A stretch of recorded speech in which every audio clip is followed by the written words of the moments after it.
It will be hard to describe the law so you will understand it, but you may call it hypnotic rhythm. It is the same law through which people can be hypnotized.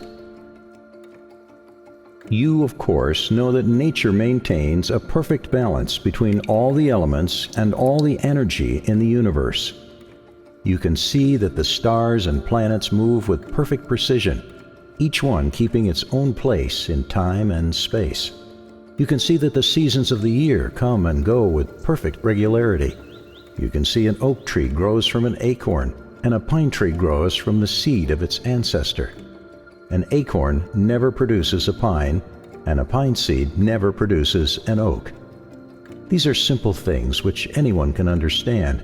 What one cannot see is the universal law through which nature maintains perfect balance throughout the myriad of universes.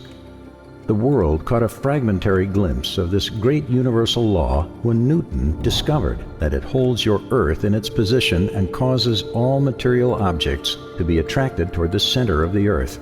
He called the Law Gravitation.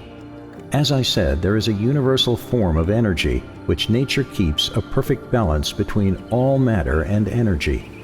She makes specialized use of this universal building material by breaking it up into different wavelengths.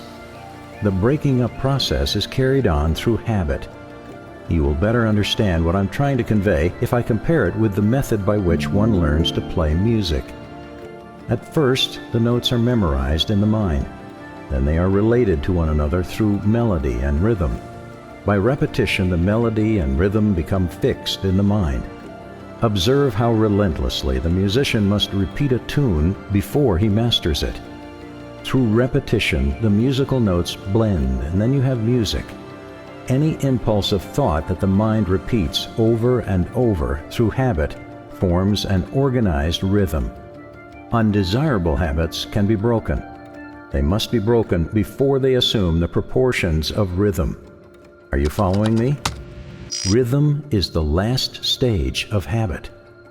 Any thought or physical movement which is repeated over and over through the principle of habit finally reaches the proportion of rhythm.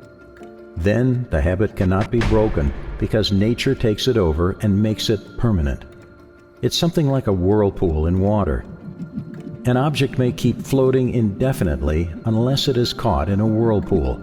Then it is carried round and round, but it cannot escape. The energy with which people think may be compared with water in a river. People who give over their minds to fear, any sort of fear, neglect to use their minds and begin to drift.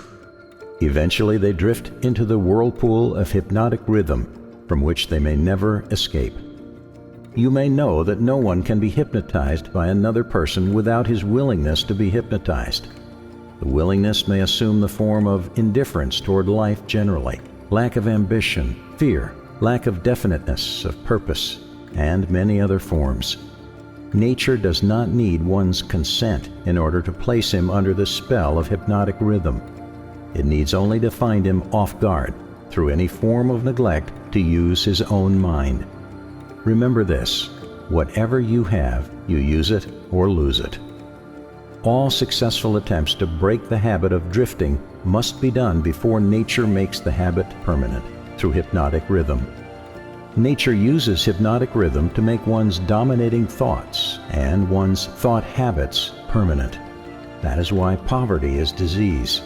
Nature makes it so by fixing permanently the thought habits of all who accept poverty as an unavoidable circumstance. Through this same law of hypnotic rhythm, nature will also fix permanently positive thoughts of opulence and prosperity. Perhaps you will better understand the working principle of hypnotic rhythm if I tell you its nature is to fix permanently all habits, whether they are mental or physical. If your mind fears poverty, your mind will attract poverty. If your mind demands opulence and expects it, your mind will attract the physical and financial equivalents of opulence. This is in accordance with an immutable law of nature. All deeds follow thoughts. There can be no deeds without their having first been patterned in thought. Moreover, all thoughts have a tendency to clothe themselves in their physical counterpart. One's dominating thoughts, that is, the thoughts one mixes with emotions, desire, hope, faith, fear, hate, greed, enthusiasm, not only have a tendency to clothe themselves in their physical equivalent, but they are bound to do so. No one is smart enough to dodge the influence of hypnotic rhythm. One could just as easily avoid the influence of the law of gravity. The law of hypnotic rhythm fixes permanently the dominating thoughts of men, whether they be drifters or non-drifters.